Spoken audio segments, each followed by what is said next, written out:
É, e se a internet voltasse a pertencer aos usuários, e não às plataformas corporativas? Essa é a grande pergunta de hoje, né? Exatamente. Bom, no nosso mergulho profundo de hoje, a gente vai direto ao ponto sobre a Web3. Reunimos materiais da BBC, documentações técnicas da AWS e guias do Brave. A ideia é justamente entender o que tem de concreto nessa nova arquitetura descentralizada. Isso. A gente quer dissecar como essa tecnologia promete mudar a posse de dados e explorar por que a própria indústria tecnológica está tão dividida sobre a viabilidade dela. É uma mudança de paradigma bem agressiva. A gente já conhece a fundo o modelo atual, a Web 2.0. Onde Amazon, Google e Microsoft concentram a esmagadora maioria dos dados. Isso, em servidores gigantescos. Antes disso, a gente tinha a Web 1.0, focada só em leitura. Mas agora, o que os documentos da AWS e nossas outras fontes mostram sobre a Web 3 é a tentativa de quebrar esse gargalo estrutural da Web 2.0. Tentando transferir a propriedade real das informações de volta para quem a gera.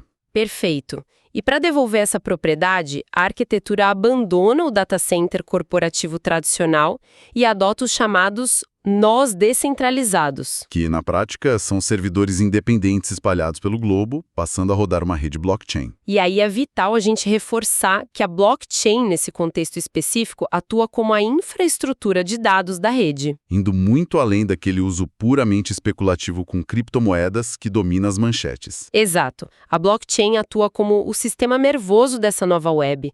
E o que faz os dados e as interações se moverem por ela são os contratos inteligentes. As documentações detalham bem como isso funciona. Sim, essas são linhas de código autoexecutáveis que dispensam intermediários.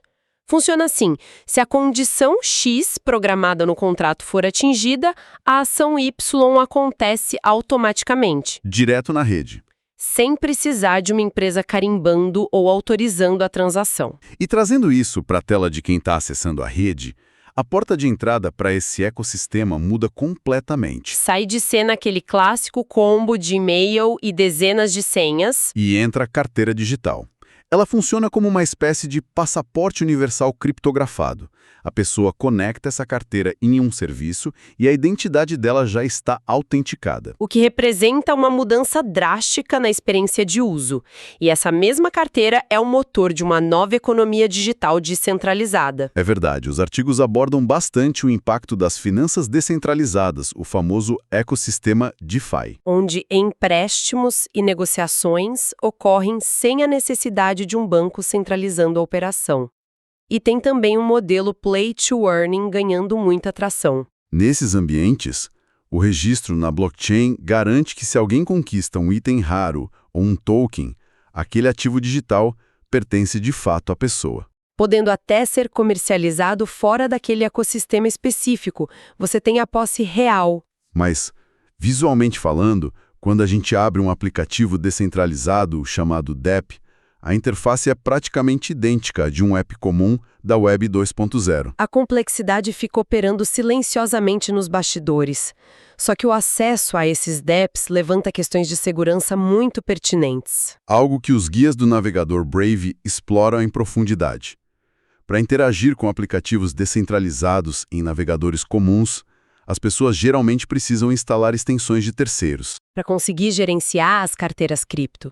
O problema é que essas extensões se tornaram alvos frequentes de ataques. E a solução que navegadores nativos da Web3, tipo Brave, propõem é integrar ferramentas de privacidade e a própria carteira direto no código-fonte. Reduzindo drasticamente as vulnerabilidades. É um esforço técnico claro para tornar o ambiente mais maduro e menos suscetível a falhas.